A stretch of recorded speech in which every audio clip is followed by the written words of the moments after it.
I had barely taken a bite of my dinner when my parents dropped the bombshell that would ruin the evening. "Give up your room or get out of this house," my father said, his voice sharp and cold, cutting through the polite chatter of relatives around the table. I froze, fork halfway to my mouth, staring at him like he'd suddenly grown a second head. My mother's eyes were equally stern, and I could feel the tension radiating off her. Around me, aunts, uncles, and cousins shifted uncomfortably, sensing the storm but unsure how to respond. Shock, disbelief, and humiliation washed over me in a suffocating wave. My stomach turned, my heart hammered, and my mind raced through every possible reaction: plead, argue, or silently comply. None of it felt right. This wasn't just about a room. It was about control, favoritism, and years of being the overlooked child. My parents expected obedience, and I felt the weight of every unfair choice they'd ever made pressing down on me. Even as I sat there, trembling under their ultimatum, memories of my childhood flooded back, sharp and unrelenting. From as early as I could remember, my parents had a clear favorite, my sibling, and I had always been second, invisible in comparison. Birthdays were a quiet reminder. Hers celebrated with friends, gifts, and attention, mine overlooked or dismissed with a shrug. School achievements I was proud of barely earned a nod, while hers were met with applause and praise. I learned to swallow disappointment, to hide the sting of neglect behind forced smiles, to accept that my dreams were secondary. Family vacations always catered to her whims. I followed along, silent and obedient. Even in simple things like picking dinner or choosing a movie, her preferences always came first. I became an expert in self-restraint, in stifling frustration, in pretending contentment while my desires were quietly dismissed. That evening, as my parents leaned over the table demanding my room, I realized this wasn't new. It was the culmination of decades of being unseen, unheard, and undervalued, a lifetime of subtle suppression erupting in a single cruel sentence. I sank back in my chair, the words echoing in my skull like a relentless drum. Give up your room, or get out. Anger and hurt tangled inside me, a storm I couldn't easily untangle. How could they reduce me to a choice between submission and exile in front of everyone I knew? My hands trembled, and my chest felt tight as I wrestled with the unfairness. Should I comply, quietly giving up what was mine, swallowing pride like I had 1,000 times before?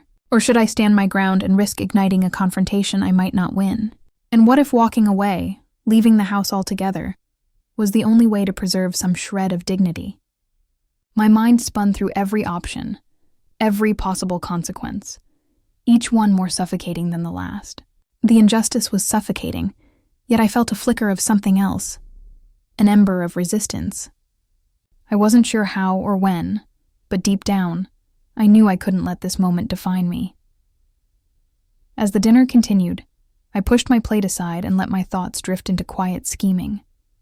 If I couldn't change their minds tonight, perhaps I could change the rules of the game entirely.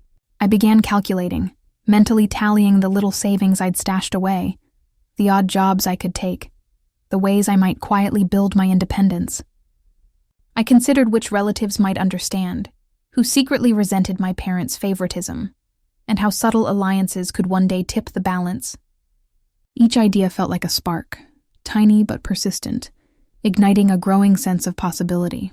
For the first time that evening, my humiliation transformed into strategy, and the knot of frustration in my chest loosened just a fraction. I pictured the day I would reclaim control, not through confrontation, but through careful planning, patience, and calculated moves they would never anticipate. The thought was intoxicating, a slow-burning fire of quiet vengeance that promised eventual justice.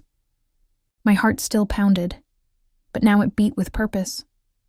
The room felt impossibly still after they stood and left, their footsteps echoing down the hallway like a verdict. I sat frozen, staring at my belongings, the posters on my walls, my carefully arranged books, the little desk that had been mine for years. Each item suddenly felt fragile, as if their removal were only a command away. My mind raced with worst-case scenarios, being forced out into the cold, wandering empty streets with nothing, or bending to their will and surrendering the one space that had ever been truly mine. Panic anger, and disbelief churned together, making it hard to breathe. I imagined the looks on my relatives' faces: pity, judgment, indifference, and felt the sting of humiliation all over again. And yet beneath the fear, a seed of determination began to grow. Whatever choice I made next would matter. The suspense was almost unbearable, and I knew deep down that this was a turning point. The moment when the next chapter of my life, and my quiet rebellion, would begin. Days after that humiliating dinner, I found myself rifling through old papers in the quiet of my room, searching for something, anything that might give me a sliver of control. That's when I stumbled across a folder I hadn't opened in years, tucked behind my childhood journals. Inside were documents I had forgotten existed: a small inheritance from a distant relative, a savings account I had never touched, and legal papers that gave me rights my parents assumed I'd never claim. My pulse quickened as the realization hit me. They had spent years assuming I was powerless, obedient, and easily manipulated. But now, holding these papers in my hands, I felt a surge of quiet triumph. They never expected this, I whispered under my breath, a wicked sense of satisfaction bubbling up. For the first time in a long time, the scales of power felt even, and I could imagine the look on their faces when I finally made my move. The possibility of reversing years of favoritism and neglect was intoxicating, and I began plotting each careful step, savoring the thrill of the coming reckoning. I began testing the waters, asserting myself in ways that felt almost rebellious but utterly necessary. When my parents asked me to run errands I had never agreed to, I politely but firmly declined, feeling a strange thrill as I said, "No, I won't do that today." When they tried to rearrange my room or take items without asking, I stood my ground, insisting that my space was mine. Each small victory sparked a sense of empowerment I hadn't felt in years, a quiet reclaiming of dignity. But with every boundary I drew, their frustration grew palpable. My mother's sighs became sharper, my father's glare heavier, yet I refused to waver. The contrast between the obedient child they expected and the firm, self-assured person I was becoming was stark, almost shocking even to me. Friends and relatives might not have seen these battles, but the internal triumph was mine alone, building a foundation for the larger power reversal that I was quietly preparing. It finally erupted one evening when my parents cornered me over yet another petty complaint, their voices rising with the familiar mix of superiority and irritation. "You're being disrespectful," my father snapped, pacing back and forth. "We've given you everything, and this is how you repay us?" I took a deep breath, feeling the anger I had been suppressing for years rise to the surface. "Everything?" I shot back, my voice trembling but firm. "Everything. You mean you've given my sibling opportunities, praise, and attention while I've been ignored, dismissed, and pushed aside?" My mother gasped, covering her mouth as I continued, tears pricking my eyes. "I've spent my whole life bending to your will, pretending I'm content while you favored someone else. I deserve respect, and I'm done shrinking for your comfort." The room went silent, the air thick with tension. Their faces shifted from shock to fury, and for the first time, I felt a flicker of control. I wasn't just reacting anymore. I was claiming my voice, my presence, and setting the stage for a reversal they never saw coming. I waited for the right moment, letting the tension simmer until it was unbearable. Then I calmly laid the documents on the table. My inheritance papers, savings account statements, and legal rights were all there, neat and undeniable. "I think it's time you understand," I said, my voice steady despite the adrenaline surging through me. My parents froze, their mouths opening and closing as if searching for words that didn't exist. "All these years you assumed I was powerless, that I would always comply. But I have options, financial and legal, that you never counted on." I watched their faces pale, shock and disbelief mixing with a flicker of fear. The authority in the room shifted. I could feel it in the weight of their silence. For the first time, they weren't the ones controlling the narrative. I had the leverage, the upper hand, and it was intoxicating. I smiled faintly, savoring the moment they realized they could no longer dismiss or dominate me. The next day, my parents tried to reclaim control, their words coated with false concern and guilt trips. "We're only doing this for your own good," my mother said, her tone deceptively soft. My father added, "You're being ungrateful." We've given you everything." But this time something had shifted inside me. I felt a quiet strength I hadn't known I possessed. No more bending. No more shrinking. I am not invisible anymore, I reminded myself. Every attempt at manipulation bounced off me like water off stone. I stood taller, spoke clearer, and refused to back down, feeling my confidence swell with each word. The fear that had once ruled me was replaced by determination. I could sense their frustration mounting, yet it only reinforced my empowerment. For the first time, I truly understood my own worth and the value of claiming my space, realizing that resisting their control wasn't just rebellion, it was self-respect, and nothing they could say or do would take that away. The opportunity came sooner than I expected. At a weekend family gathering when nearly everyone I knew would be present, the house buzzed with laughter and chatter, oblivious to the storm that was about to break. My parents, smug as ever, assumed I would remain silent, a model of compliance in front of relatives. But as they began berating me for trivial mistakes, I took a deep breath and let the quiet simmer just long enough to make them squirm. "Actually," I began, my voice steady, carrying across the room, "I have something you should see."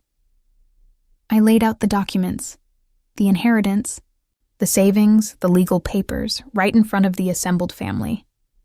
Gasps rippled through the room as their faces drained of color. My sibling froze mid-bite, eyes wide with disbelief. "All these years you thought I had no power here," I said, meeting my parents' stunned gaze. But it seems the tables have turned. The air crackled with tension. Whispers and shocked murmurs circled the room. Their authority evaporated in an instant, replaced by the undeniable reality that I was no longer the overlooked child. Every eye turned to me, every smirk they once had wiped clean. The humiliation I had endured for years now reflected back on them, and for the first time, I felt the thrill of public vindication. The family watched as the balance of power shifted irrevocably, and I realized I had finally claimed my place, not just in the house, but in their awareness and their respect. After the shock of the public revelation settled, my parents struggled to regain composure, their faces tight with disbelief and frustration. We never intended," my father stammered, but the words felt hollow, even to him. My mother avoided my gaze, fidgeting with her hands, realizing that years of favoritism and dismissiveness had finally caught up with them. I spoke calmly, letting the gravity of my stance sink in. "I don't need permission to exist or to claim what's mine," I said, feeling a wave of relief wash over me. "I've earned my space, my voice, and my independence. That room isn't just four walls. It's the only part of my life you can't control." Their silence was deafening, a tacit acknowledgement of their wrongdoing, and for the first time, I felt completely seen and respected. The long-suppressed anger and frustration melted into satisfaction, a karmic balance that felt deserved. Standing there, fully empowered, I realized that this victory wasn't just about a room. It was about reclaiming my dignity, asserting my worth, and finally proving that injustice could be met with quiet, unwavering resolve. Later that night, alone in my reclaimed room, I sank into my chair and let the events of the past weeks wash over me. The anger, the humiliation, and the careful plotting all blended into a quiet sense of clarity. I thought about how long I had allowed others to dictate my worth, how easily I had accepted neglect and favoritism as my lot in life. Now I understood the power of standing firm, of claiming space and respect, even when it felt risky or impossible. The satisfaction of vindication was tempered with empathy. I still loved my family, despite their flaws, and I recognized that change often comes slowly, even painfully. I felt stronger, wiser, and more attuned to my own needs, knowing I could navigate future challenges with the same patience and resolve. This quiet reflection didn't erase the past, but it allowed me to move forward with dignity, carrying both the lessons and the hard-earned confidence that I had finally earned my place, not just in the house, but in my own life. A few weeks later, the ripple effects of that confrontation became impossible to ignore. At a family reunion, I overheard relatives quietly gossiping about how my parents had been blindsided. The same relatives who had once silently tolerated their favoritism, now sharing smirks of admiration toward me. Even my sibling avoided eye contact, unsure how to respond to the shift in dynamics. And then came the unexpected reward I hadn't anticipated. A distant aunt, who had always noticed my quiet perseverance, discreetly handed me a small envelope. Inside was a modest inheritance she had been holding back, saying she wanted it to go to the family member who had shown the most integrity and resilience. I smiled, realizing that my patience, courage, and clever use of leverage hadn't just earned me respect. They had brought tangible recognition. My parents, now subtly embarrassed among relatives who knew the story, could no longer dismiss me or my accomplishments. The balance of power had shifted permanently, and I felt a quiet joy, knowing that standing up for myself had produced both emotional vindication and real-life reward. It was satisfying, unexpected, and a moment that left everyone, especially me, smiling.